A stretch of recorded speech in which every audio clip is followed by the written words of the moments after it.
नमस्कार। चलिए आज रामायण के एक ऐसे ड्रामेटिक मोड पर चलते हैं जहां जश्न का माहौल अचानक एक बड़े टकराव में बदल गया। ये कहानी है सीता जी के स्वयंवर की। एक ऐसा स्वयंवर जहां एक दिव्य धनुष ने दो महाशक्तियों को आमने सामने ला खड़ा किया। यकीन मानिए, ये सिर्फ एक विवाह की कथा नहीं है, बल्कि ये अहंकार, कर्तव्य और मर्यादा के सबसे बड़े इम्तिहान की कहानी है। सच ही तो है, सीता और राम की कहानी मन को मोह लेती है। तो चलिए इसी पवित्रता और प्रेम की भावना के साथ इस अद्भुत कथा की गहराइयों में उतरते हैं। तो कहानी शुरू होती है मिथिला के भव्य दरबार से। राजकुमारी सीता अपने वर का चुनाव करने वाली हैं, लेकिन ये कोई ऐसा वैसा स्वयंवर नहीं था। शर्त तो लगभग नामुमकिन थी। जो कोई भी भगवान शिव के दिव्य धनुष पिनाक पर प्रत्यंचा चढ़ा देगा, मतलब उसकी डोरी चढ़ा देगा, वही सीता जी से विवाह करेगा। दूर दूर से बड़े बड़े योद्धा, एक से एक पराक्रमी राजा आए। सब ने अपनी पूरी ताकत लगा दी, लेकिन वो दिव्य धनुष अपनी जगह से हिला तक नहीं। ऐसा लग रहा था मानो वो लोहे का नहीं, बल्कि किसी पहाड़ को दरबार में रख दिया गया हो। धीरे धीरे दरबार में उम्मीद की जगह निराशा छाने लगी। अपनी बेटी के भविष्य को लेकर चिंतित राजा जनक का दिल पूरी तरह टूट जाता है, और उनके मुंह से निकले ये शब्द पूरी सभा में एक सन्नाटा सा ले आते हैं। क्या ये पृथ्वी वीरों से खाली हो गई है? और बस यहीं से कहानी एक बिल्कुल नया मोड़ लेती है। और ठीक उसी पल जब ऐसा लगा कि सारी उम्मीदें खत्म हो चुकी हैं, गुरु विश्वामित्र के एक इशारे पर एक शांत और विनम्र नौजवान आगे बढ़ता है। श्री राम। सबकी आंखें अब बस उन्हीं पर टिकी थीं। क्या ये राजकुमार वो कर दिखाएगा जो बड़े बड़े योद्धा भी नहीं कर पाए? राम को धनुष की ओर बढ़ता देख सीता जी की आंखें बंद हो जाती हैं और वो मन ही मन प्रार्थना करती हैं, हे महेश भवानी, मेरी भक्ति को सफल करना। उनकी ये प्रार्थना सिर्फ एक इच्छा नहीं थी, बल्कि उनकी पूरी श्रद्धा थी। उनका पूरा भविष्य उस एक पल पर टिका हुआ था। और फिर वो हुआ जिसके किसी ने सपने में भी कल्पना नहीं की थी। श्री राम ने उस विशाल धनुष को इतनी सहजता से उठा लिया मानो वो कोई फूलों की माला हो, और जैसे ही उन्होंने डोरी चढ़ाने के लिए उसे झुकाया, एक जोरदार गर्जना हुई और वो दिव्य धनुष दो टुकड़ों में टूट गया। कहते हैं कि उसकी आवाज तीनों लोकों में गूंजी थी। धनुष के टूटते ही पूरे दरबार में जय जयकार होने लगी। राजा जनक की आंखों में खुशी के आंसू थे। सीता जी ने आगे बढ़कर श्रीराम के गले में वरमाला डाल दी। मिथिला में जश्न शुरू हो चुका था, लेकिन शायद किस्मत को कुछ और ही मंजूर था। जश्न के शोर के बीच अचानक धरती कांपने लगती है और दरबार का दरवाजा चीरकर एक ऐसे ऋषि का प्रवेश होता है जिनकी आंखों में आग और हाथ में उनका विनाशक फरसा था। ये थे क्रोध के साक्षात अवतार ऋषि परशुराम। अब देखिए, परशुराम का गुस्सा बेवजह नहीं था।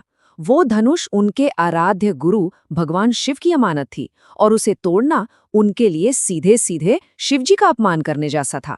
उनकी दहाड़ से पूरा दरबार कांप उठा। किसकी इतनी हिम्मत हुई जिसने शिव धनुष को हाथ लगाया? जल्दी बताओ, वरना आज इस सभा में कोई नहीं बचेगा। जहां एक तरफ क्रोध की आग थी, वहीं दूसरी तरफ शांति का सागर। श्री राम ने बड़ी ही विनम्रता से हाथ जोड़कर कहा, हे मुनिवर, शिवजी के धनुष को तोड़ने वाला आपका कोई दास ही होगा। लेकिन राम की ये विनम्रता लक्ष्मण को रास नहीं आई। वो अपने भाई का ये अपमान बर्दाश्त नहीं कर सकते थे, और बस यहीं से शुरू हुआ शब्दों का वो युद्ध जिसने पूरी सभा को सकते में डाल दिया। लक्ष्मण के व्यंग्य भरे शब्दों ने तो जैसे जलते हुए गुस्से पर घी का काम कर दिया। उन्होंने हंसते हुए कहा, एक पुराने धनुष के टूटने पर इतना गुस्सा क्यों मुनिवर? ऐसे धनुष तो हमने बचपन में खेल खेल में न जाने कितने तोड़े हैं। अब परशुराम का गुस्सा 7वें आसमान पर था। उन्होंने अपना फरसा उठाते हुए गरज कर कहा, मूर्ख बालक, तू शिव धनुष की तुलना खिलौनों से करता है? क्या तू मुझे नहीं जानता? मैंने इस धरती को 21 बार क्षत्रियों से खाली कर दिया है। इससे पहले कि बात हाथ से निकल जाती, श्रीराम ने एक बार फिर बीच बचाव किया।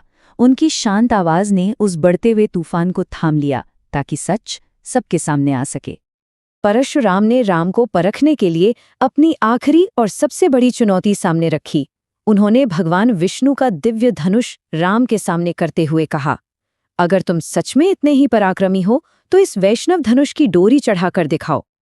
और फिर वो हुआ जिसने परशुराम के सारे भ्रम तोड़ दिए।